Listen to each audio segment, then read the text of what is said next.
everyone. I'm Rob May, the CEO at Neurometric. And I'm Cooper, COO here at Neurometric. We're co-founders, and this is Inference Time Tactics, a podcast for builders, researchers, and engineers who want to understand what's happening in the next era of AI infrastructure. We're building the inference optimization layer for AI, and that word inference is doing a lot of work because the next performance gains in AI aren't just about model size or training data. They're about how we use reasoning and thinking algorithms at runtime.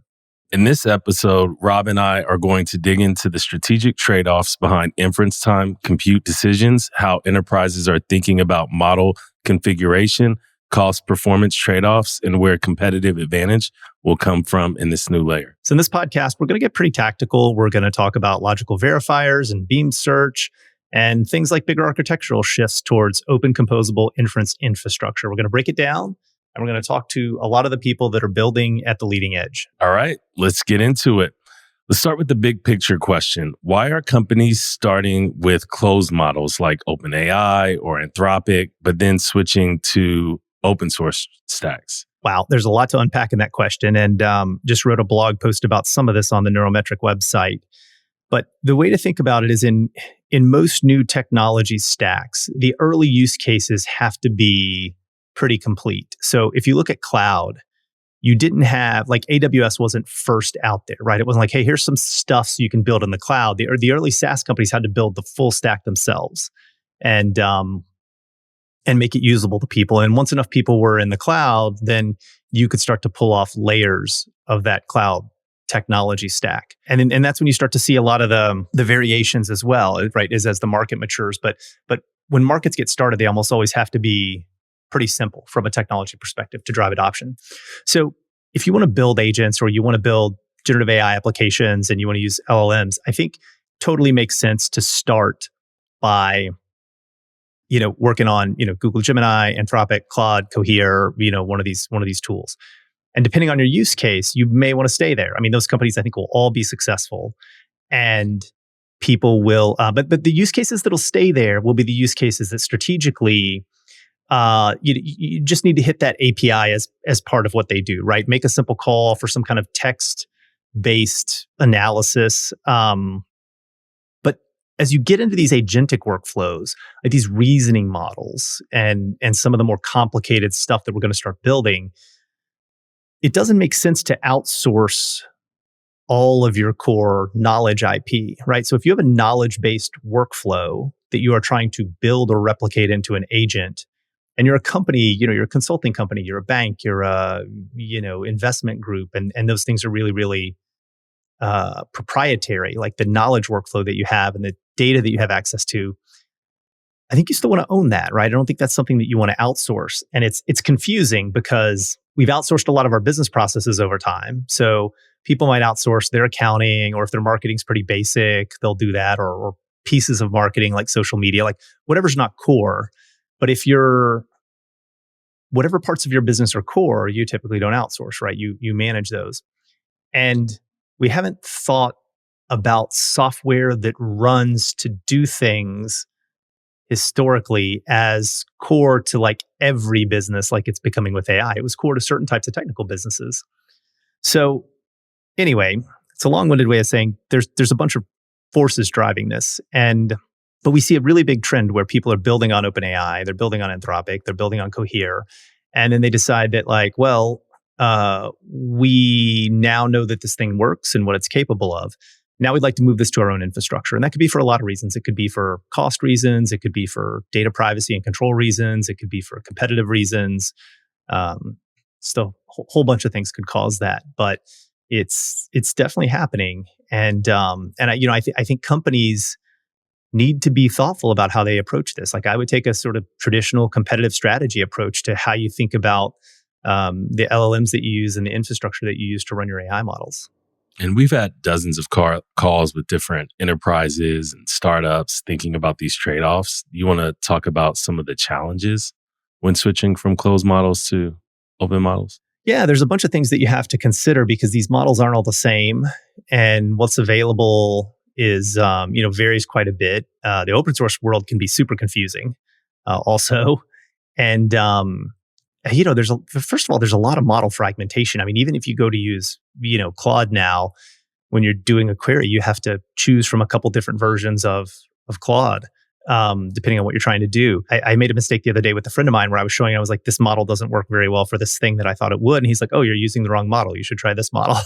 And, I work deeply in the AI field, and I thought a reasoning model would be good for this task, and it wasn't. It was just like, the standard version of ChatGPT was best for the task. So it's very confusing on the one hand, and you have to make some more complicated decisions than if you just, ping an API.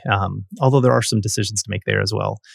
The other things you have to think about are whether the same model capabilities even exist. So a lot of these reasoning models, I mean, OpenAI and Anthropic and now Grok are like very much in the lead on these things compared to where open source is. And so, one of the use cases we see for neurometrics sometimes is this idea that you want to add a bunch of inference time compute algorithms, reasoning algorithms to the open source models that you want to run because you're trying to replicate the performance of some closed model, reasoning test that you did.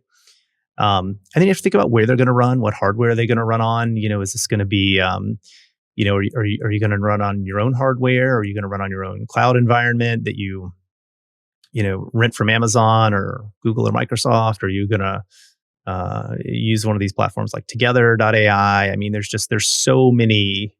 It's really interesting, right? Because it's like, how low do you want to go, or how high do you want to go in the stack of what the provider provides to you, and how much work you have to do? And there's, like any other technical decision, there's cost benefit trade-offs all the way up and down, right? It might be faster to get started, but more expensive with something that's more full stack, and you have a little bit less control. And so, do you have a use case that needs to be performance optimized where that would make a difference? Then maybe you need to go lower down the stack and host more of your own. And I just don't think there's very many people in the world right now that can analyze and figure all this out, let alone at a lot of your, traditional enterprise companies for whom AI is not a core competency yet. Yeah, and some of us have been around the venture space for over a decade, and we see this price shift happening in different markets where you see a lot of venture dollars subsidizing the real cost of a new technology. Like think Uber, ride sharing era, when you could get a cheap Uber from one side of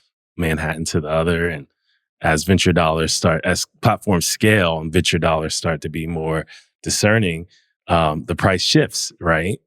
We may be starting to see that already in the AI space, right? This week we had grumblings around price shifts, and people are starting to think about this price benefit trade-off, but they have some vendor lock-in. Yeah, well, I mean, if you hang out in the Reddit LLM sections at all, people are often complaining about the cost of some of these tools, right? You have a lot of independent developers that are leaving things running and are sometimes surprised at what they have to pay. But there was an interesting post from David Magerman from Differential Ventures on LinkedIn the other day that a lot of people shared, where he was talking about the changes in Cursor's pricing structure. If you don't follow Cursor, they're a coding tool, the agent that helps you write programs. When you look back at some of the traditional venture categories, there was some conscious subsidization for market share growth. I can't tell yet if we're on the same path with the same reason on the inference side. Like it could be, right, that it's like, hey, we just want to, get market share. I mean, OpenRouter just raised $40 million and like 9 or 10 people, I think, on the team. So are they, are they subsidizing the LLM cost or the hardware cost or something with some of that money, or are they just growing the team a lot more than I would expect? I don't know. But it also may just be like, we don't understand the inference costs yet. Like I've had a lot of conversations with people that have built agents, and it turns out those agents are surprisingly expensive to run. Now they still might be a lot cheaper than hiring a human to do it. But given that the agents can't typically replicate a full human's workload, only steps of it, sometimes you can't pay that much for a step, right? I mean, this is the reason you don't see more cleaning robots, right? Because you can't go spend tens of thousands of dollars for a robot for a job that pays minimum wage. It's just cheaper and better to hire, it's cheaper to hire a human, and they're still better than the robots. There's a lot of confusion. Like the inference time stuff is growing, right? Grok 4, the newest model or whatever, apparently uses like as much inference time compute as they do pre-training. And so it's the first model, I think, that's had this sort of like 50-50 mix. Probably every model going forward will have, something like that, more on the inference side. So it's really interesting to think about because I just don't know. I don't know how much of it is going after market share and subsidizing, or how much of it is like we just still don't understand a lot of things about inference, and then the costs have just been higher than we thought, So, because of that. yeah, and as companies figure that out, inference configuration as differentiation, what do you think is going to happen there? Well, I do think that for a lot of companies, it's kind of like the point I made earlier about knowledge work. It's if you make coffee, you have a value chain, and that value chain for Starbucks and Blue Bottle and Dunkin' Donuts is all different, right? How they source their beans, how they brew their coffee, and it's all coffee at the end of the day, but they cater to different types of customers who have different levels of concern about what they want. Do they want cheap coffee? Do they want good coffee? Do they want coffee that you can add a bunch of flavors to, and whatever, and what kind of environment do they want it in, and all these things. And so just like any business model has a value chain, a lot of these agent business models are going to have a value chain. So you can imagine where businesses are going to have to start to make similar strategic trade-offs around price versus performance, right? If you're getting pressure from Wall Street, if you're using agents to run a lot of your business, and you're getting pressure from Wall Street on your margins, well, can you use smaller models with some inference time compute tactics to lower your costs and improve the margins for running those agents? Probably not a lot of use cases today here in 2025 where that's going to be a big driver of your cost going forward. But I think if you look out in 2 or 3 years, it's going to be a real problem and something that people are really thinking about. So I do think people are going to have to think about their inference architecture as a competitive differentiator in some cases. You can probably iterate and experiment your way using these different tactics to better and better performance for your agents. And sometimes you're going to find little hacks and tricks that you don't want other people to see. Which raises a lot of which leads back to the question you asked earlier. Then it's like, okay, do you run that on your own infrastructure or some infrastructure that you control, because you don't want, you don't want to build a bot that does a bunch of financial tasks and you figure out how to do them really, really well. And there might be a lot of companies that are building and hosting bots that you don't want to see. You don't want them to see, what your hacks were, because you spent a lot of time experimenting and figuring those out. So it's going to be really interesting to watch. I don't think most AI or leaders or CIOs are thinking about this yet, but I think you'll start seeing more about it. And I do think people have to come up with inference strategies. So let's talk about AI governance. So we've seen some discussion about the role of inference in policy. How does inference compute change the way we think about AI governance? Yeah, governance of AI is really hard in general, I think, because it's so versatile. That's part of the value of using AI.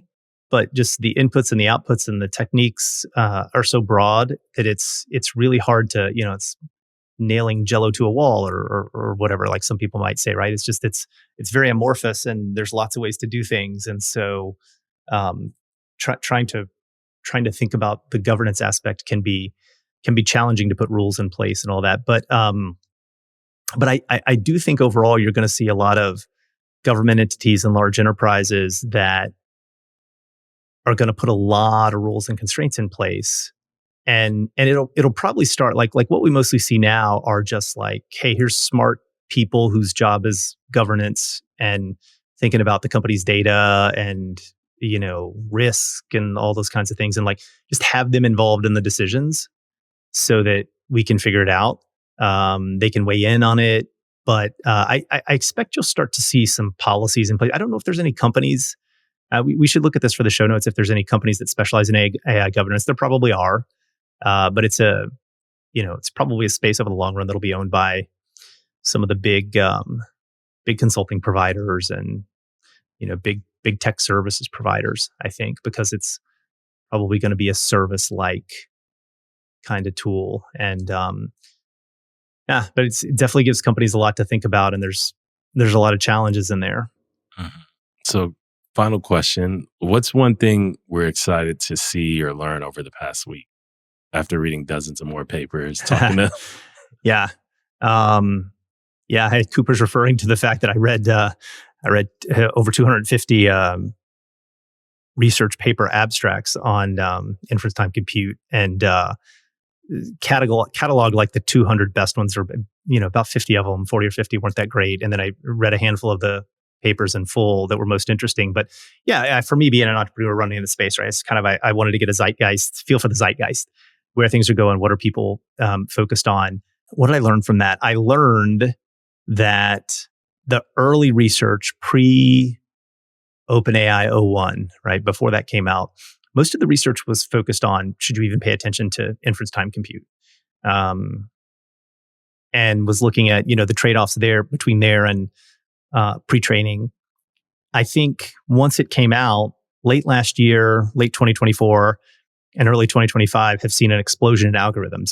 If there's anything I think the industry is misunderstanding, they're probably misunderstanding how many available algorithms there are to do this.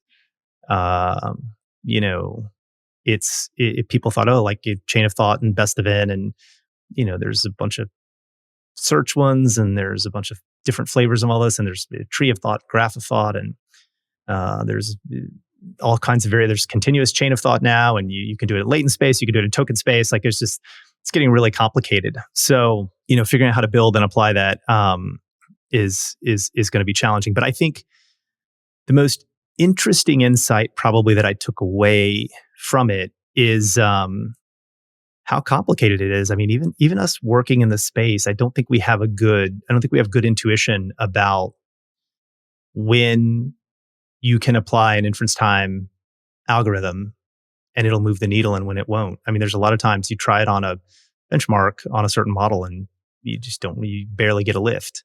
And other times it can move the model performance quite significantly.